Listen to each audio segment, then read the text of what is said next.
Hi guys, welcome back. Today I'm going to be talking about stress, how you can manage it a little bit better, ways in which you can tolerate it, and ways in which you can alleviate it. And I suppose I'd start off by saying it's important to realize that stress is inevitable. I mean, we cannot avoid it completely. So it's about equipping ourselves with the skills that help us work through it a little bit better as opposed to becoming completely overwhelmed with anxiety. So, first up, avoid over identification with your stress. I mean, I'm a culprit for this. Oftentimes, people will say to me, "How has your week been?" And I'll refer to it as stressful, as opposed to parts of it being stressful and the rest of it being okay. So, it's about being careful about the story that you're telling yourself because, again, you're sending a really powerful message to your mind about the level of stress that you are experiencing.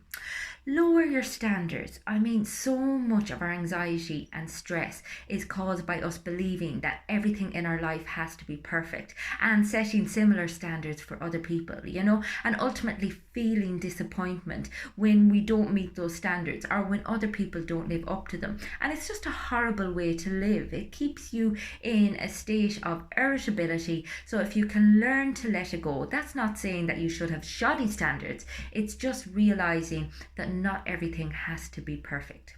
Make sure you identify exactly what it is that's stressing you out. Make a list of the things that you have to do each day, setting your priorities with what is causing you the most stress and work your way diligently through that list so that at least you feel a sense of accomplishment as opposed to trying to multitask, do everything at once, viewing all of your stressors tumbled into one big stressful day and having no organization over it, and then it becoming this huge almost cause of meltdown in your mind. So take it out of the head, put it on paper, organize it, and then work through it. And as you work through the list, make sure you give yourself a clap on the back as you tick off each part of your list, because ultimately you have to be your own cheerleader.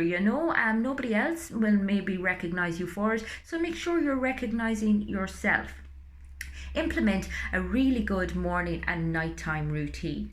So meditation in the morning, really good to clear the mind. And then tell yourself, set some really positive intentions. Tell yourself that you're going to get through anything that the day has to throw at you. And as I said, then start working through your list so that you're approaching things with a calm mind. Then in the evening times, make sure you wash off the stress of the day, whether it be in a shower, go for a walk or whatever, and actually visualize yourself offloading the stress. Practice some deep breathing and meditate so that you bring yourself down from that kind of more driven mode. And then make a list of the stuff that you have to carry into the next day. So again, it's kind of like a mental dump of all of the things that you didn't quite get round to, but that you don't want to be carrying to bed with you. So at least you can put them on the long finger for tomorrow. You know where they are and you can go to sleep in peace. And then journal a little bit about all you did achieve throughout the day. We're always talking about the stuff that we don't do as opposed to, giving ourselves kudos for what we do.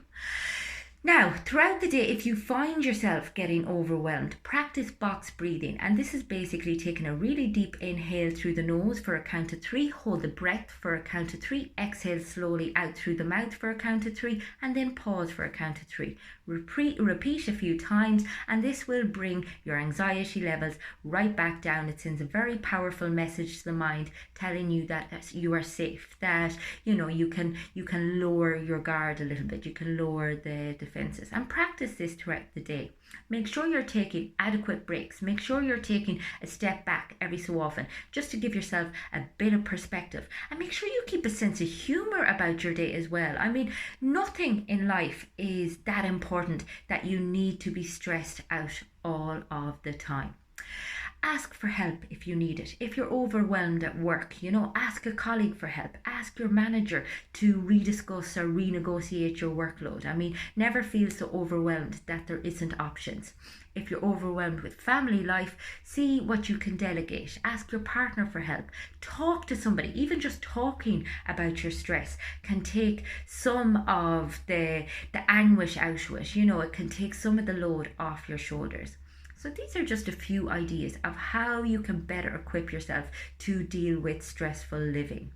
If any of this resonates with you, or if you have any queries, get in touch on the website. It's fundamentals.ie, or check out my Facebook or Instagram, also both at Fundamentals. I'd also just like to mention a new podcast that I've produced with the life coach Neil O'Brien, and it's now up on Spotify and iTunes. It's called Touchy and Feely. It contains some fabulous conversations about mental health, about finding purpose, about finding fulfillment, improving your relationships, improving your sense of achievement, and the way you engage with life. So go check it out. Touchy and Feely, the Purpose Podcast. It's really, really amazing stuff. Well, we enjoy making it, and hopefully that comes across. Until tomorrow, I hope everyone has a good day.